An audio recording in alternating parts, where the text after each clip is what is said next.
This is one of our jewelweed patches. It wasn't all that long ago, I guess, after we moved on to this homestead. After all my years of hiking the woods, riding horses, being a scout leader, and foraging, I had never discovered this amazing jewel of a plant. We have it in great abundance here. It tends to grow in shady areas beneath trees. I'll give you a little scan. All the way down this side, this stretch of our property by the shelter house, it grows, and it's something that our horses don't like, but our goats tend to love, and I was glad because it grows in very large amounts. It's not classified as invasive, but it will take over an area kind of like honeysuckle will. Maybe not quite to that degree, but close, which is why some people introduce it into their garden to have it handy to use medicinally or edibly as a survival food, but also to shade out some other more noxious weeds that could take over their garden. It tends to grow around maple trees and purple clover, not always, but it's great to know the companion plants that will help you spot something, especially if you are in a survival situation and your tensions and nerves are heightened and you could be moving at a quick clip through woods and might miss something you normally would pay attention to. If it jumps out at you that here's an oak tree or a maple tree and what typically grows by it, that might be more helpful.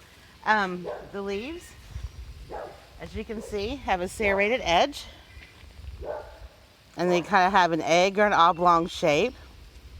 They're a little bit lighter green on the underbelly than they are on the top. They have a little bit of a spongy give to them. Not a lot. They'll tear, as you just saw, but they are kind of spongy. And the stems, you really don't need anything to clip them out, no matter how thick they are. A pull, and I've got that big of a bunch right there. It will take me no time at all to collect enough leaves and stems to fill up my bag to make some salves. You don't want to ever over harvest an area unless you are in a survival situation, but this grows in such great abundance and grows so quickly. In a single year, you'll have a 6-foot tall plant. I just pulled that out while talking without using any oomph whatsoever and pulled it right out by the roots. The roots are very shallow. They're very soft.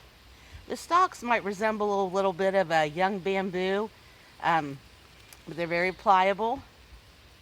They kind of flip around a little bit. You can easily finish hauling them out and put a couple little dots in them, a couple little holes, and make a whistle. It's why it's often referred to as the whistle weed. But they have you can see they have a stretch that's a little longer than the tip of your middle finger past your wrist, depending on your length of your hands. But it would at least be, if you're an adult, I would say past your wrist. A nice long stem here, and has a little nub in here, a little bulb. So that will also help you identify it. The roots, there's nothing incredibly special about them. Lots of weeds will have similar roots, but you might notice a vibrant pink or rose color here. And they look as supple as the rest of it, but when they are exposed to air and sun, even momentarily, they break off. They are very fragile. So there you go, but that's how deeper they are. They're easy to pull out.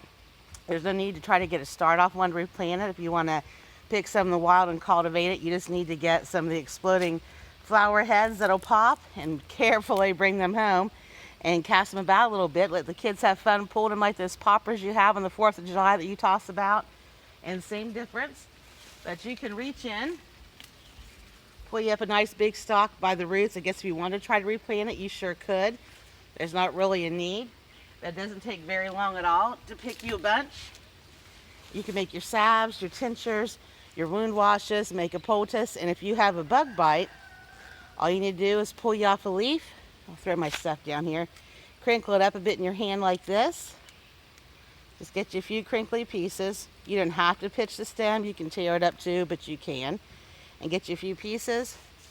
Rub it right on your skin. Same way you would a dandelion, but it's not going to leave that orange stain. And actually, this works a lot better. Rub it right onto your skin where your bug bite is, or your sting, or the poison ivy or oak is if you're out in the woods, and it will soothe it. If you're going hiking, you can't, you pick them and they're fresh, they're great to use. And you can preserve them, and they're also great to use. But if you pick some and put them in your bag for a day-long hike or a weekend, they're going to dry out too much, and they're not going to be good to use that way. They need to be fresh or preserved properly to have any potency. But you can air dry these. Even if you don't have a household residential electric dehydrator, you can dehydrate these with some hardware cloth, the kind of wire you use on a rabbit pen, or just some pieces of screen or mesh, just something to keep them flat and in place. And make sure you take them in if it's going to rain, and take them in at night. But these ones shouldn't take but a day in full sun to completely